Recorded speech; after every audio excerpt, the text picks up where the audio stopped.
The Grand Chamber of the Galactic Council fell silent as the final vote was tallied. 723 glowing orbs of agreement hung in the air against 124 dissensions. Chancellor Zirian, his 6 appendages raised in a formal gesture of authority, spoke the words that would forever change the course of galactic history. The motion carries. Earth and all human colonies are hereby exiled from the Galactic Council and its territories. Humanity shall withdraw to within 100 light-years of their home system within the standard year. Ambassador Lisa Hayes stood motionless at the center of the chamber, her face betraying no emotion despite the crushing defeat. 6 years of diplomatic efforts had come to nothing. Seated in the observer gallery, Colonel Jake Morrison clenched his fists so tightly that his knuckles turned white. He had expected this outcome, but the reality of it still hit him like a physical blow. "Honored Chancellor," Lisa said, her voice steady despite everything. "Humanity respectfully requests reconsideration. Our technological advances are not a threat, but an opportunity for all species.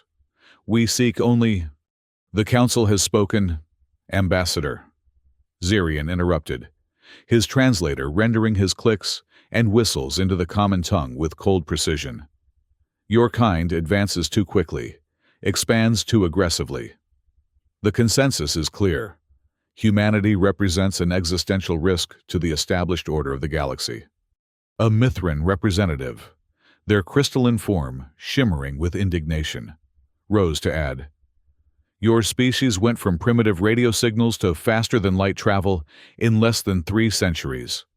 Such rapid development defies natural progression. What will you become in another century? Another millennium? The Council cannot risk it." Lisa opened her mouth to protest again, but Jake saw the futility written in every line of her body. This was no longer a negotiation. It was a sentencing. In the tense silence that followed, Jake's secure communicator vibrated against his wrist. The message was encrypted, bearing Admiral Rick Cooper's clearance code. Exodus authorized. Full deployment.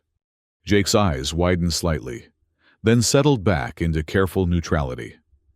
So that's how it would be. Cooper had been right all along. As Lisa made one final, dignified plea for reconsideration, Jake quietly slipped out of the chamber. There was work to be done. In the vast meeting hall of Earth's United Space Command headquarters, Admiral Rick Cooper stood before the assembled military and civilian leadership. The transmission from the Galactic Council had ended minutes ago, leaving a stunned silence in its wake. "Ladies and gentlemen," Cooper began, his weathered face solemn, but his eyes alive with purpose. "As of today, humanity stands alone. But make no mistake, this is not our end. It is our beginning." He activated the central holographic display. Operation Exodus has been in development for 40 years, ever since our first contact with the Council revealed their fear of our potential. Today, we activate it in full. Gasps and murmurs filled the room as classified schematics appeared in the air. Hidden colonies, advanced weapons platforms, research stations cloaked from conventional detection. "The Council believes they're constraining us to 100 light-years," Cooper continued. "In reality, they've simply freed us from their regulations and oversight. We've prepared for this day. Now we execute." Dr. Eliana Chen, head of xenoanthropology, raised her hand. "Admiral, just to be clear, we're not planning retaliation, are we? Despite everything, open conflict would be catastrophic." Cooper shook his head. "Not retaliation, Dr. Chen. Preparation. Something drove our ancestors to develop at such a rapid pace. Something they feared. I believe that fear was justified, and we're about to find out why." He expanded the display to show the vast, unexplored regions beyond Council space, the deep dark, as spacers called it. "While the Council deliberates and debates, we'll venture where they fear to go. And when the time comes, and I believe it will, humanity will be ready." Mia Torres, The youngest fleet commander in Earth's history leaned forward. Ready for what? Exactly. Cooper's expression hardened. For whatever is coming from out there. The Council isn't exiling us because we're dangerous to them. They're exiling us because we're the only ones dangerous enough to face what they're too afraid to acknowledge. He looked around the room, meeting the eyes of each person present. Operation Exodus begins now, and may God help us all. The first 5 years after the Exile passed in a flurry of clandestine activity, while Earth officially complied with the Council's mandate, withdrawing its diplomatic presence and commercial interests from Council space. Operation Exodus moved forward with ruthless efficiency. In the shadows of gas giants and within the cores of seemingly barren moons, human engineers constructed hidden shipyards. Deep beneath the oceans of distant worlds, research facilities pushed technology beyond anything the Council races had imagined possible. Jake Morrison, now promoted to Admiral following Cooper's retirement, stood on the observation deck of Sanctuary Station, watching as the latest generation of stealth ships prepared for deployment. The massive installation, hidden within an asteroid field at the very edge of human space, represented the largest single investment in Operation Exodus. "Status report?" he asked as Lisa Hayes joined him. "Phase 1 is complete," she replied. "We've evacuated 97% of our colonial populations from Council territories. The remaining 3% are deep cover operatives who've chosen to stay behind." Jake nodded. After the Exile vote, Lisa had shocked him by revealing her own involvement in Exodus. For years, she had played the earnest diplomat while simultaneously gathering intelligence and establishing networks that would now prove invaluable. "And Phase 2? Lisa activated her datapad. "Proceeding ahead of schedule. The Deep Reconnaissance Initiative has mapped nearly 40% of the territory beyond Council space. We've identified 17 potential sites matching the archaeological criteria." Jake frowned. "Only 17? The ancient records suggested hundreds." "The records are over 50,000 years old. Jake, stellar drift alone would have changed the coordinates significantly. We're lucky to have found any at all." He sighed, knowing she was right. Operation Exodus had been born partly from Cooper's discovery decades earlier. Fragments of pre-Council civilizations that told a disturbing story. Long before the current races had achieved interstellar travel, another galactic community had existed, and something had destroyed it. "What about the beacon signals?" he asked. "Still active on 3 of the 17 sites. Dr. Keller's team is preparing to investigate the strongest signal in the Cygnus Void." Jake stared out at the stars, feeling the weight of responsibility on his shoulders. Cooper believed whatever destroyed those ancient civilizations would return, that humanity's rapid development was somehow an evolutionary response to that threat. Lisa's expression softened. "Rick had good instincts. But even if he was wrong, what we're building out here will ensure humanity's survival regardless. The Council gave us the greatest gift possible. They set us free." Jake wasn't so sure. Freedom came with its own price. A young officer approached, saluting crisply. "Admiral, we've received an encrypted transmission from Operative Reed in Council space. Priority Alpha." Jake and Lisa exchanged concerned glances. Alex Reed was their highest-placed source within the Council bureaucracy. An Alpha priority meant something significant had happened. "Send it to my private terminal," Jake ordered, "and begin preparations to move Sanctuary Station deeper into the void. I have a feeling we're about to accelerate our timetable." Dr. Samuel Keller wiped sweat from his brow as he carefully removed another layer of sediment from the alien artifact. After 3 months of excavation on this lifeless world, deep in the Cygnus Void, his team had finally reached what appeared to be the source of the beacon signal. "Remarkable preservation," he murmured to his assistant, Dr. Naomi Wright. "Whatever alloy this is composed of, it's resisted 50 millennia of corrosion." Naomi adjusted the scanning equipment. "Energy signature is consistent with the other sites, but much stronger. I think this may be some kind of central hub rather than just another outpost." Keller nodded. excitement building despite his exhaustion.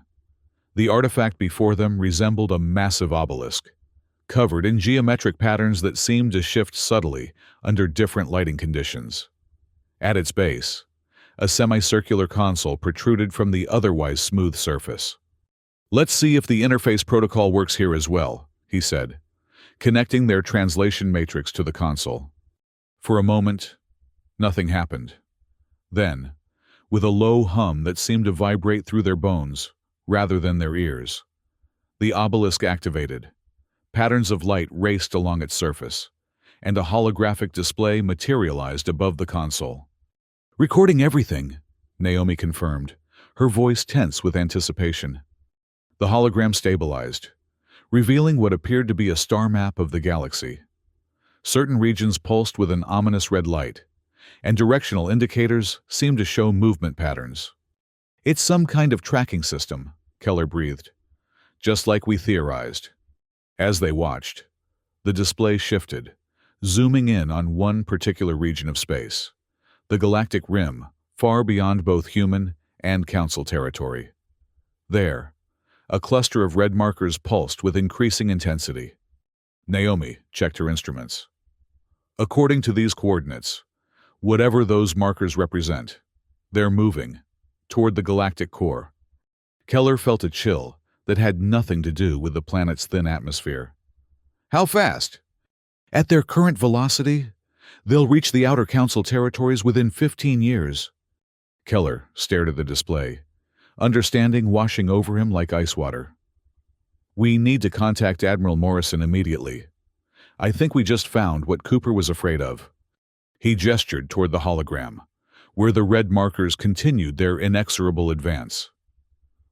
"The ancient records called them the Devourers, and if I'm reading this correctly, they've awakened again."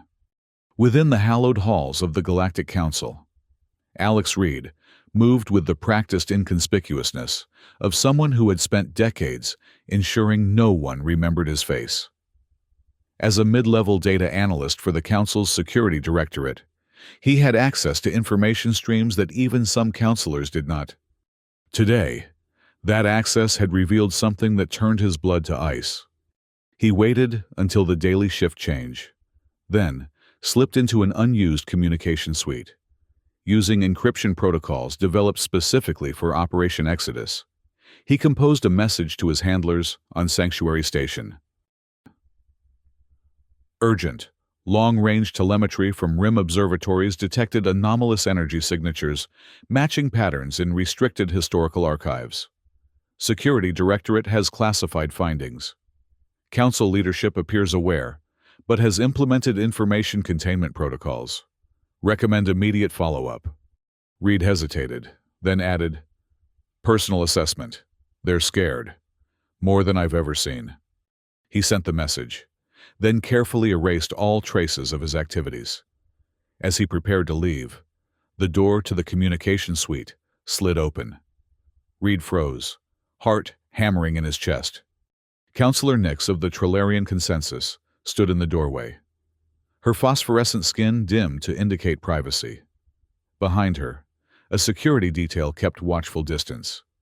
"Analyst Reed," she said quietly, her multifaceted eyes unreadable. "Walk with me." Reed fell into step beside her, mind racing through contingency protocols. Had his cover been compromised?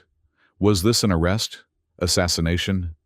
They entered a small garden chamber, one of many scattered throughout the council complex to accommodate the various biological needs of member species.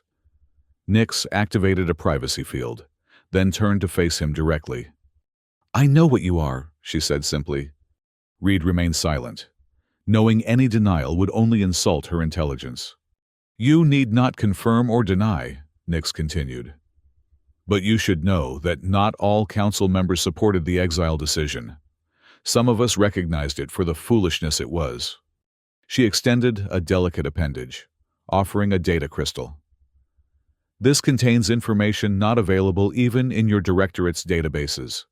Sensor readings from the outer rim, historical records predating the Council's formation, and theoretical analysis of what approaches." Reed stared at the crystal, not reaching for it. Why would you help us? Because the Council has grown complacent, hiding behind regulations and traditions while ignoring the warnings written in our oldest histories. Nix's skin pulsed with emotion. My species remembers the time before. We were among the few survivors. What comes from the dark will not be stopped by diplomatic censures or exile orders. She pressed the crystal into his hand. Tell your Admiral Morrison that there are those within the Council who recognize humanity's potential and necessity. When the time comes, not all of us will stand with the Chancellor. Reed carefully pocketed the crystal. And until then, we each play our parts. I will continue advocating for reconsideration of the Exile. You will continue passing information, and hopefully, your people will continue preparing for what the Council fears to name. As Reed left the garden, the weight of the crystal seemed to burn in his pocket. For the first time since joining Operation Exodus, he allowed himself to feel something dangerously close to hope. 10 years after the Exile vote, humanity had transformed itself in ways the Council could never have anticipated. While maintaining the appearance of a species confined to its small corner of the galaxy, Operation Exodus had expanded human presence into the deep dark through stealth colonies, automated mining operations, and research outposts. On board the flagship Defiance, Jake Morrison reviewed the latest reports from the archaeological expeditions. Dr. Keller's discovery had catalyzed a massive reallocation of resources, focusing Exodus efforts on understanding and countering the approaching threat. The translation matrix has decoded approximately 70% of the ancient warning system. Commander Dan Miller reported, "It confirms our worst fears. The entities approaching from the galactic rim are indeed the same force that destroyed the previous galactic civilization." Jake studied the holographic representation of the Devourer's advance. Current estimated time to contact with Council space? 5 years. 4 months at present velocity, though there's evidence their pace is accelerating. Lisa Hayes, now serving as Jake's chief strategic advisor, leaned forward. What about the defense systems the Ancients deployed? Have we determined why they failed? Miller shook his head. Not entirely. The records suggest the Ancients fought a prolonged war of attrition, but ultimately couldn't coordinate effectively across interstellar distances. Their defense grid was impressive but fragmented, which is exactly what will happen to the Council races if they try to fight independently, Jake mused. Admiral, a communications officer interrupted. We're receiving a priority transmission from Operative Reed. He's requesting direct communication, says it's urgent. Jake raised an eyebrow. Direct communication with deep cover operatives was avoided whenever possible. For Reed to request it meant something critical had developed. Patch him through to my private chamber. Hayes, Miller, with me. Moments later, Alex Reed's holographic image materialized before them. Even through the distortion of the secure channel, the strain on his face was evident. Reed, report, Jake ordered. Sir, the Council's inner circle has finally acknowledged the approaching threat. Chancellor Zirian has ordered the evacuation of Rim territories and reinforcement of core defenses. But, Reed hesitated. They're writing off everything beyond the established defensive perimeter, including hundreds of worlds with pre-spaceflight civilizations. Lisa's expression hardened. They're sacrificing developing species to buy themselves time. Exactly, Reed confirmed. Councillor Nix and her faction have protested, but they're being systematically sidelined. The majority view is that sacrificing the Rim is regrettable, but necessary for the greater survival. Jake considered this information, his mind racing through implications and possibilities. What's their assessment of the threat level? Catastrophic. The Devourer's advanced scouts have been spotted in the Viridian sector. Reports describe them as... Sir, the reports don't make sense. They're described as ships that aren't ships, organic yet mechanical, capable of consuming entire moons for resources. Jake exchanged glances with Lisa and Miller. This matches what we've decoded from the ancient records. Reed's image flickered. There's more. The council leadership knows about Operation Exodus. The room fell silent.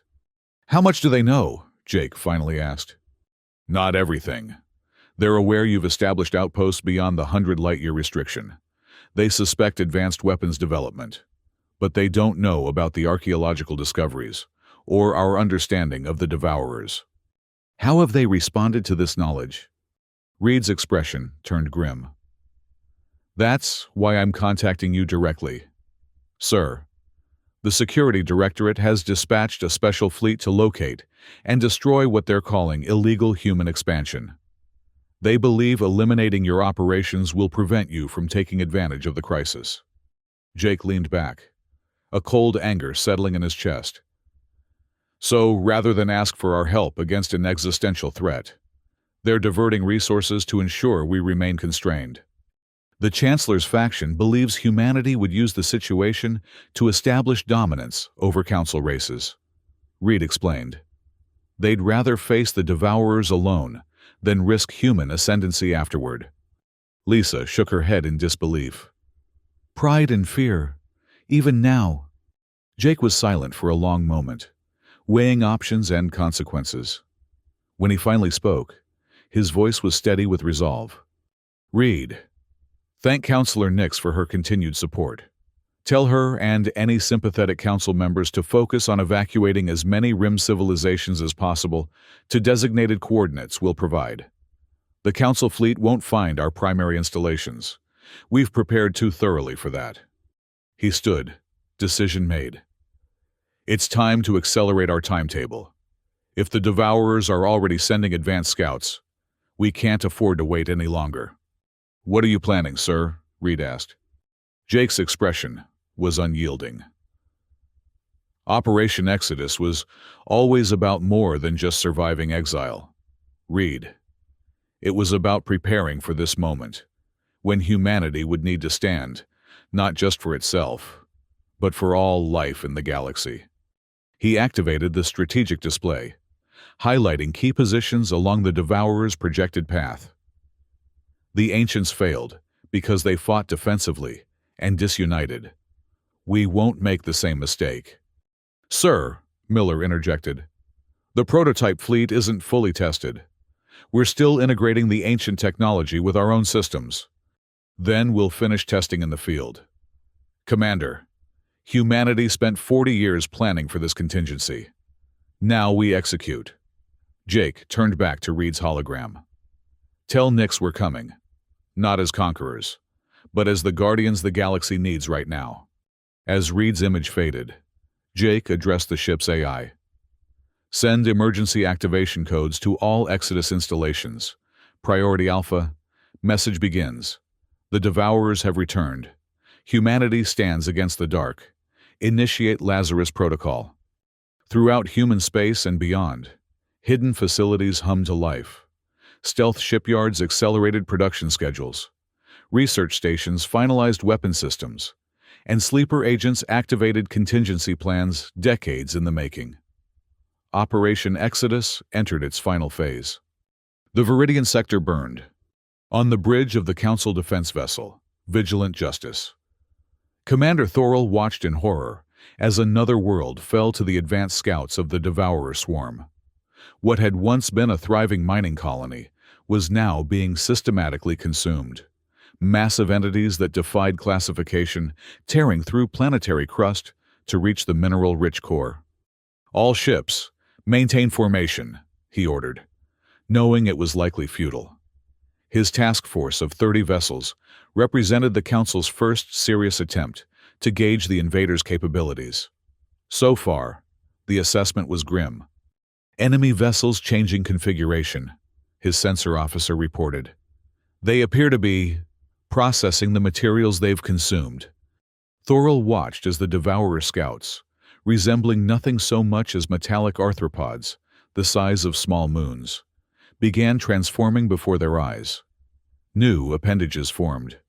Energy weapons grew from reconfigured hulls, and what seemed to be communication arrays extended toward the galactic rim. They're adapting, Thorell realized aloud. and signaling for reinforcements. He made his decision. All vessels, prepare to engage. Target the communication arrays first. Then, "Commander," his communications officer interrupted. "We're detecting new signatures entering the system. Configuration unknown." Thorol turned toward the tactical display, expecting to see Devourer reinforcements. Instead, he was confronted with a formation of ships unlike any he'd encountered. Sleek, dark vessels moving with impossible precision, their hulls seeming to absorb rather than reflect sensor scans. "Identify them," he ordered. "Unable to match with any known Council species." "Sir, but we're receiving a transmission." A holographic image materialized on the bridge. A human female in a uniform Thorol didn't recognize. "Council vessel, Vigilant Justice. This is Fleet Commander Mia Torres of the Earth Defense Force. Stand down and withdraw to safe distance. We are engaging the enemy." Thorol bristled at the command. "This is Council space. You have no authority here. Human. Your presence violates the terms of Exile." Torres' expression remained impassive. "The Exile is irrelevant now, Commander. We've been studying these entities for decades. Your weapons are ineffective against their adaptive shielding. Ours are not."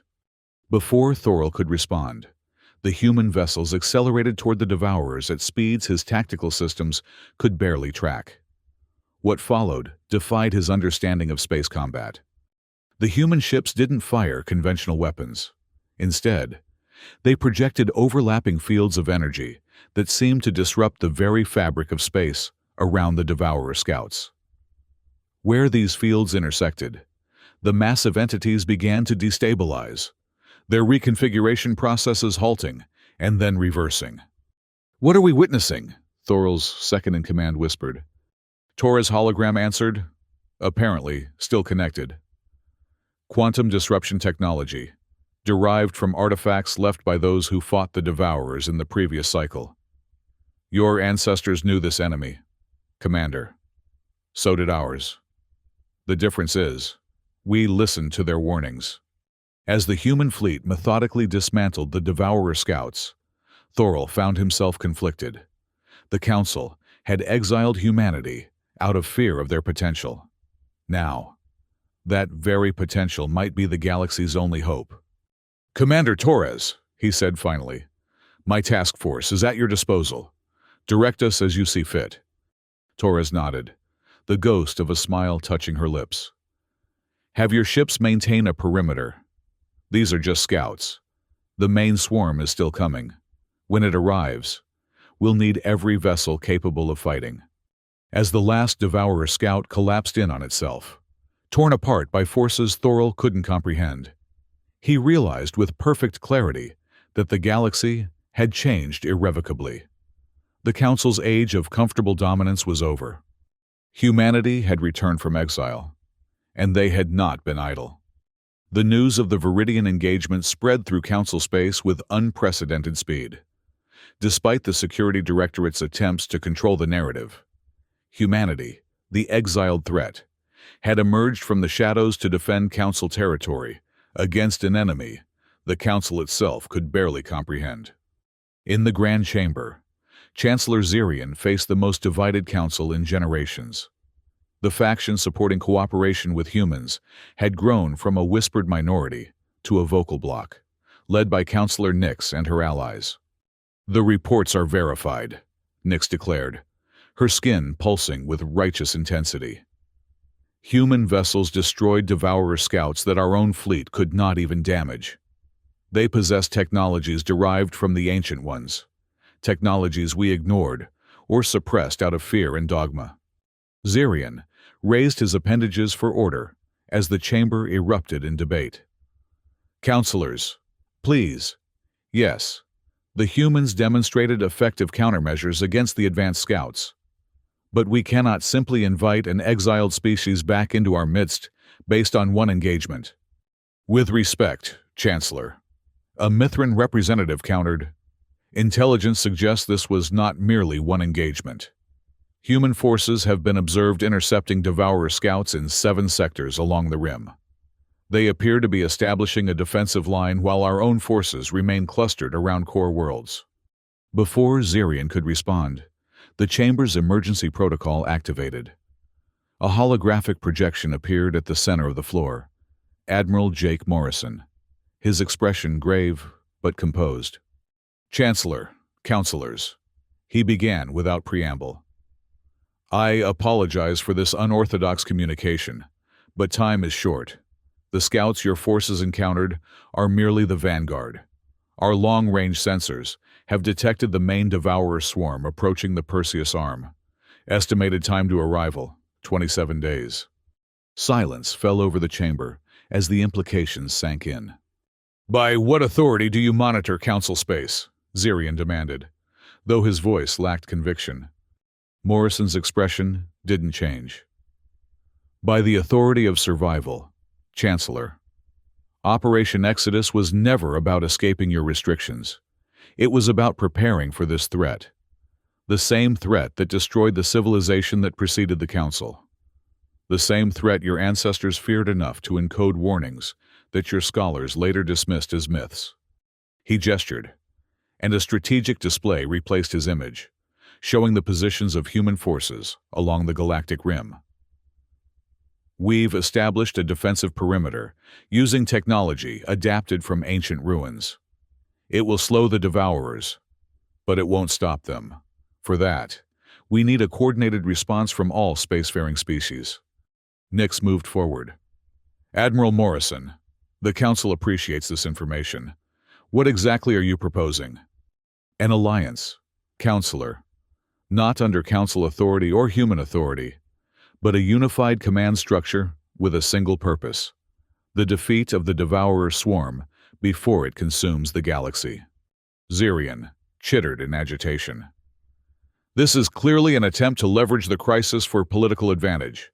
The humans seek to use this threat to force the Council to rescind their exile." Morrison's hologram turned to face the Chancellor directly.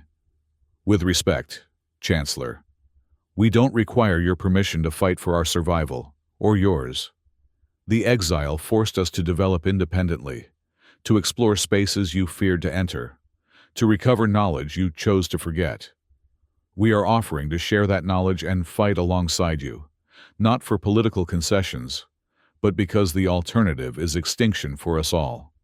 The Admiral's image expanded the strategic display, highlighting key defensive positions. "I've transmitted detailed technical specifications for adapting your weapons and shields to better combat the Devourers. We've also identified 27 worlds with pre-spaceflight civilizations in the swarm's path. We intend to evacuate them, with or without Council assistance." Murmurs spread through the chamber. The rescue of developing species was a core principle of Council doctrine, even if recent decisions had compromised that ideal. Nix seized the moment. "I move that we formally accept Admiral Morrison's proposal for a unified defense initiative, with joint Human Council leadership." "Seconded," came voices from multiple sectors of the chamber. Zirian looked around, sensing the tide turning against him. "Even if we were to consider such an arrangement, the humans have violated Council law for decades. They've established unauthorized colonies, developed prohibited technologies, interfered with isolated worlds." "We did what was necessary," Morrison interrupted, his voice steel. "While the Council debated procedural matters, we prepared. While you cataloged our supposed violations, we built the only weapons capable of stopping the greatest threat this galaxy has ever faced." He looked around the chamber, meeting the eyes of various Council representatives. "I understand your fear. Humanity advances quickly. We adapt. We innovate. We push boundaries. Those qualities led you to exile us. Now those same qualities may be your only salvation." The chamber fell silent again, the weight of the moment palpable. "You have 1 day to decide, Counselors," Morrison concluded. "After that, we proceed with or without you. The Devourers will not wait for diplomatic consensus." As his hologram faded, The council erupted into the most contentious debate in its long history. But in the minds of many present, the decision had already been made. The galaxy stood on the precipice of annihilation, and humanity, the exiled threat, had returned as its potential savior. The choice was clear, even if pride made it difficult to accept. The Devourer swarm arrived at the Perseus arm with a force that exceeded even the most pessimistic projections. Thousands of entity ships, each the size of a small moon, moved in perfect coordination across a front spanning hundreds of light years. Where they passed, planets were stripped to their cores, stars were encircled with energy-harvesting structures, and all life was systematically consumed. But they did not advance unopposed. The unified fleet, hastily assembled from human forces and council contingents, met the swarm at designated choke points, where the physics of hyperspace travel created natural bottlenecks. At each location, ancient defensive systems, reactivated by human engineers, supplemented the fleet's firepower. On the bridge of the Defiance, now serving as the command center for the entire operation, Jake Morrison watched the battle unfold across multiple fronts. Sector 7 reporting breakthrough. Commander Miller announced, "Devourer entities adapting to our disruption fields." Jake nodded, having expected this. "Deploy the Phase 2 weapons and signal the Trilarian fleet to fall back to secondary positions." Lisa Hayes, coordinating with council representatives, looked up from her station. "The evacuation of threatened worlds is 60% complete. The Mithran transports are performing admirably, but we're running out of safe havens for the refugees. Redirect them to the sanctuary installations in the Cygnus Void," Jake ordered. "Dr. Keller has activated the defensive grids there. They'll be as safe as anywhere in the galaxy right now." The tactical display updated, showing the swarm's continued advance despite heavy losses. The entity ships were adapting to each weapon system the Allied forces deployed, requiring constant adjustments and new approaches. "Sir," a communications officer called, "we're receiving a priority transmission from the Devourer command structure." The bridge fell silent. In all the ancient records, there had never been any indication that the Devourers communicated with their prey. "On screen," Jake ordered, tension evident in his voice. The main display flickered, then resolved into an image that caused several bridge officers to recoil. The entity appeared simultaneously organic and mechanical, with multiple sensory appendages surrounding a central mass that pulsed with internal energies. When it spoke, the translation matrix struggled to render concepts alien to humanoid understanding. "Consumption proceeds as ordained. Resistance is unexpected. You are not the progenitors." Jake stepped forward. "I am Admiral Jake Morrison of Earth. We represent the united species of this galaxy. Your consumption ends here." The entity's appendages writhed in what might have been amusement. "Your coalition is temporary. Your understanding is limited. We have consumed 1,000 galaxies over eons. Your resistance is a momentary aberration in the inevitable cycle." "You've never encountered humans before," Jake countered. "We found the warnings the progenitors left behind. We built upon their technologies. We united those you would divide. Union or division matters not. All will be consumed. All will contribute to the ascension." Lisa moved to Jake's side. "What is this ascension you speak of?" The entity pulsed brighter. "The purpose of all matter and energy, the final transformation. You cannot comprehend its magnificence." Jake exchanged glances with Lisa, understanding dawning. "You're not invaders. You're zealots. You believe you're serving some higher purpose by consuming everything in your path. We do not believe. We know. As you will know, when you are consumed and your essence contributes to the great transformation." "That's not going to happen," Jake stated firmly. "We've studied your patterns, your weaknesses. The progenitors nearly defeated you before their alliance fractured. We won't make the same mistake." The entity seemed to pulse with something that might have been concern. "You possess progenitor knowledge?" "Impossible. All records were purged." "Not all," Jake replied. "They hid their most important discoveries where you wouldn't look, on worlds too primitive to attract your attention. Worlds like Earth, thousands of years ago." For the first time, the entity's confidence seemed to waver. "This changes nothing. The swarm adapts. The swarm consumes. The cycle continues." "We'll see about that," Jake said, signaling to cut the transmission. As the alien image vanished, he turned to his officers. "They're worried. They never expected to face unified resistance using their own vulnerabilities against them." "Sir," Miller reported, "long-range sensors are detecting increased activity at the center of the swarm. They appear to be forming some kind of superstructure." Jake nodded grimly. "They're consolidating for a final push. Signal all forces. Execute Operation Sunfall. It's time to end this." Throughout the battle zone, Allied ships began strategic withdrawals, appearing to concede territory to the advancing swarm. The Devourers, sensing victory, accelerated their advance, consolidating their forces around what sensors identified as their command structure. What they didn't detect were the specialized human vessels moving into position behind the lines, carrying weapons developed from the most closely guarded secrets of the ancient ruins. As the Devourer command ship reached the designated coordinates, Jake gave the order that would determine the fate of the galaxy. "All Blacklight vessels, activate primary systems, target the command structure and fire when ready." Across the battlefield, 12 human ships unveiled their true purpose. Massive arrays extended from their hulls, aligning with precision towards the heart of the Devourer swarm. Energy began to build, drawing power from the fabric of space-time itself.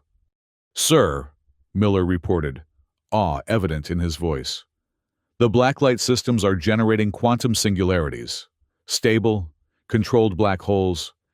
Jake watched as the impossible weapons activated. Beams of concentrated gravitational force lanced out from the human vessels, converging on the Devourer command structure. Where they met, space itself seemed to fold inward, creating a controlled singularity that began to consume the massive entity ship. The Devourer swarm reacted with uncharacteristic disorder. Entity ships, breaking formation as their command center, collapsed into the manufactured black hole. Some attempted to escape. Others tried to attack the Blacklight vessels.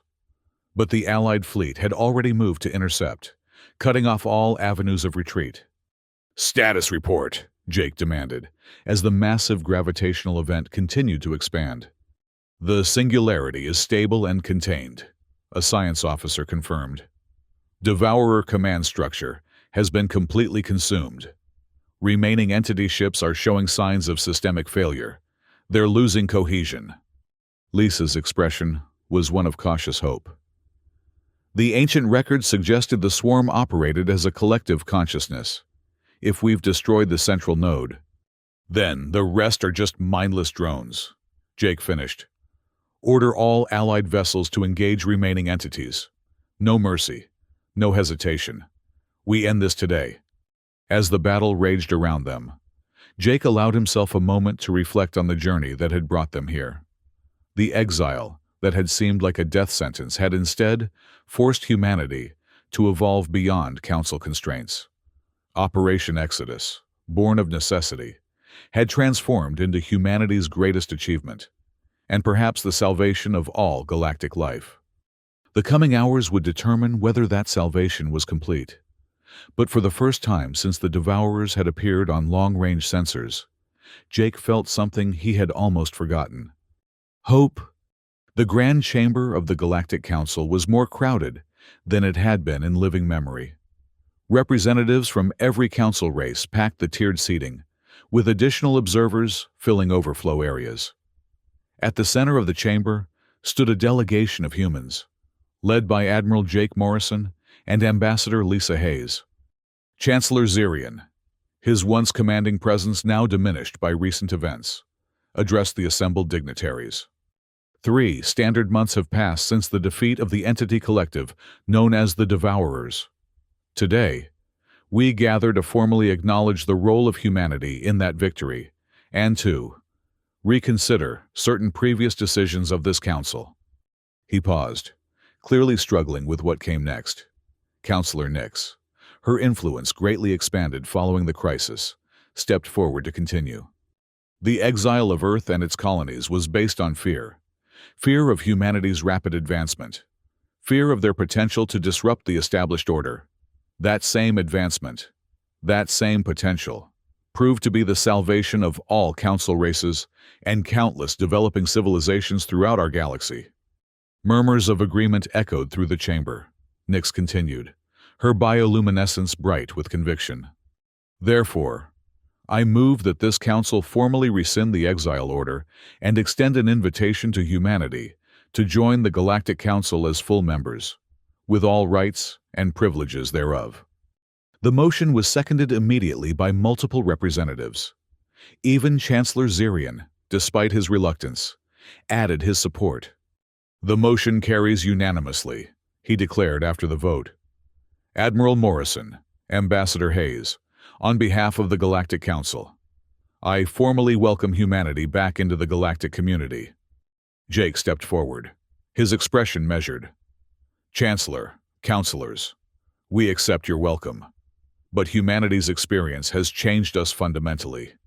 We cannot simply return to the status quo that existed before the exile. A tense silence fell over the chamber. What exactly are you proposing, Admiral? Zirian asked cautiously. Lisa moved to Jake's side.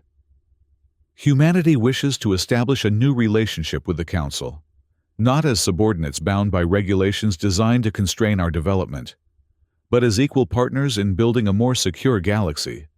Jake nodded. The Devourer threat has been neutralized, but the ancient records suggest they are not the only external danger our galaxy may face. Humanity proposes the formation of a galactic defense initiative, independent of Council political structures but serving all sentient species. He activated a holographic display showing proposed defensive installations along the galactic rim. We've already begun converting our Exodus facilities to serve this purpose. We invite all Council races to contribute personnel, resources, and knowledge to this shared endeavor. Chancellor Zirian's appendages twitched with concern. You're effectively proposing a power structure outside Council authority. We're proposing a shield, Jake countered, behind which the Council can continue its important work of governance and cultural exchange. The Defense Initiative would have a single mandate: protect all life in this galaxy from external threats, regardless of political affiliation or evolutionary stage. Counselor Nix's skin rippled with approval. I support this proposal. The recent crisis exposed critical weaknesses in our response capabilities. A specialized defensive body, combining human innovation with Council resources, would address those weaknesses. Discussion erupted throughout the chamber as representatives debated the implications. Jake and Lisa exchanged glances, knowing this was merely the beginning of a new chapter in human-Council relations. After nearly an hour of deliberation, Chancellor Zirian called for order. The Council requires time to fully consider the details of this proposal. However, in principle, we acknowledge the wisdom in establishing stronger defensive capabilities. A working group will be formed to collaborate with human representatives on the specifics. He turned to face Jake and Lisa directly. In recognition of humanity's service to the galaxy, this Council bestows upon your species the ancient title of Guardians of the Rim, a designation not used since the time of the progenitors. May you honor it as faithfully as you have honored your commitment to protect all sentient life. Jake inclined his head in acceptance of the honor. Humanity stands ready to fulfill that role. Chancellor, not alone, but alongside all who share our commitment to a secure future. As the formal proceedings concluded, representatives from various Council races approached the human delegation, eager to establish new relationships and explore collaboration opportunities. The exile that had once seemed like a death sentence had transformed into the catalyst for a new galactic order. Later, in a private chamber reserved for diplomatic functions, Jake found himself standing beside Lisa, watching the diverse gathering of species engaged in animated conversation. "Did you ever imagine this outcome when Cooper first activated Exodus?" Lisa asked quietly. Jake shook his head. "Honestly, I thought we were preparing for a long isolation, possibly even conflict with the Council. The Devourers weren't part of our initial calculations. But Cooper suspected something was out there, something that explained humanity's accelerated development. Cooper had good instincts," Jake acknowledged. "He believed the fear of external threats was embedded in our collective unconscious, a genetic memory from when the progenitors visited prehistoric Earth and left their warnings." Lisa smiled. "And now we're the new guardians of the Rim, poetic in a way." "As long as we remember the lesson the Council forgot," Jake cautioned. "No single species, no matter how advanced, can face these threats alone. Our strength lies in unity and diversity of approach." Their conversation was interrupted by the arrival of Counselor Nix, accompanied by representatives from several Rim worlds that had been saved by human intervention during the Devourer invasion. "Admiral, Ambassador," Nix greeted them. "These delegates wish to express their personal gratitude. Many of their worlds would have been consumed if not for your evacuation efforts." A representative from a newly spacefaring civilization stepped forward. "My people had barely reached our neighboring planets when the dark ships appeared. Your vessels came without hesitation, evacuating millions before the Devourers arrived. We owe you our continued existence." Jake nodded respectfully. "We did what any sentient species should do for another. The divisions between us, evolutionary stages, technological development, cultural practices, pale in comparison to what unites us: the desire to exist, to grow, to seek understanding." "Wise words," Nix observed. "Perhaps that is humanity's greatest contribution, not your weapons or ships, but your perspective.